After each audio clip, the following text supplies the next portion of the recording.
Pizhaku vice men's ക്ലബിന്റെ ആഭിമുഖ്യത്തിൽ രണ്ടാമത് ഓൾ കേരള വാക്കത്തോൺ നവംബർ മാസം 8-ാം തീയതി ശനിയാഴ്ച രാവിലെ 8:30 നടത്തുമെന്ന് ഭാരവാഹികൾ പാലാ മീഡിയ ക്ലബ്ബിൽ നടന്ന വാർത്താ സമ്മേളനത്തിൽ അറിയിച്ചു. വാക്കത്തോൺ മത്സരം പിഴകിൽ നിന്നും ആരംഭിച്ച് രാമപുരം ടൗൺ ചുറ്റി തിരിച്ച് പിഴകിൽ അവസാനിക്കുന്നു. 9 കിലോമീറ്ററാണ് ദൈർഘ്യം. മത്സരം 2 കാറ്റഗറിയായി നടത്തപ്പെടുന്നു. 60 വയസ്സ് വരെ ഒരു കാറ്റഗറി, 50 വയസ്സിന് മുകളിൽ മറ്റൊരു കാറ്റഗറിയുമാണ് ക്രമീകരിച്ചിരിക്കുന്നത്. കൂടാതെ 2 കിലോമീറ്റർ ദൂരത്തിലുള്ള മിനി വാക്കത്തോണും നടത്തപ്പെടുന്നു.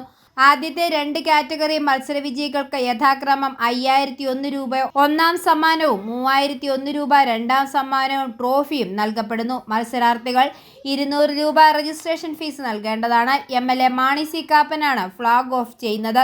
പാലാ മീഡിയ ക്ലബ്ബിൽ നടന്ന വാർത്താ സമ്മേളനത്തിൽ club president Pauls Joby, Sebastian, secretary Jilson Jose, treasurer Sunny Abraham, KM Cheriyan, Rocky Thomas തുടങ്ങിയവർ പങ്കെടുത്തു. ചാരിറ്റി പ്രവർത്തനങ്ങൾ വളരെ സജീവമായിട്ട് മുന്നേറുന്നു. കഴിഞ്ഞ വർഷം കിഡ്നി കെയർ പ്രോജക്റ്റ് എന്നുള്ള പ്രോജക്റ്റിന് വേണ്ടി നമ്മൾ ഒരു 100 ഡയാലിസിസ് കിറ്റ് വിതരണം ചെയ്തു. അതിൻ്റെ ധനസമാഹരണാർത്ഥമാണ് നമ്മൾ വാക്കത്തോൺ ആരംഭിച്ചത്. ഓൾ കേരള വാക്കത്തോൺ കഴിഞ്ഞ വർഷം നടത്തി. അതുപോലെ തന്നെ ഈ വർഷവും രണ്ടാമത് ഓൾ കേരള വാക്കത്തോൺ നടത്തുകയാണ്. നവംബർ 8-ാം തീയതി രാവിലെ 8:30-ക്കാണ് വാക്കത്തോൺ ആരംഭിക്കുന്നത്.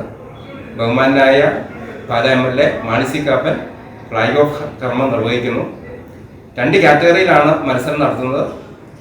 അപ് ടു 50 ഒരു കാറ്റഗറി, 50 എബവ് ഒരു കാറ്റഗറി.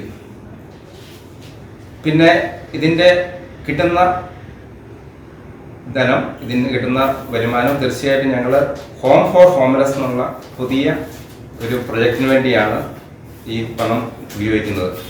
വീടിൻ്റെ മെയിൻ്റനൻസിനും പിന്നെ വീട് നിർമ്മാണത്തിനുമായിട്ട് സപ്പോർട്ട് ചെയ്യുക എന്നുള്ളതാണ് മെയിൻ ഉദ്ദേശം. പിന്നെ ഇതിൻ്റെ രജിസ്ട്രേഷൻ ഫീസ് ഉണ്ട്. 200 രൂപയാണ് registration fees. i4A news Pala.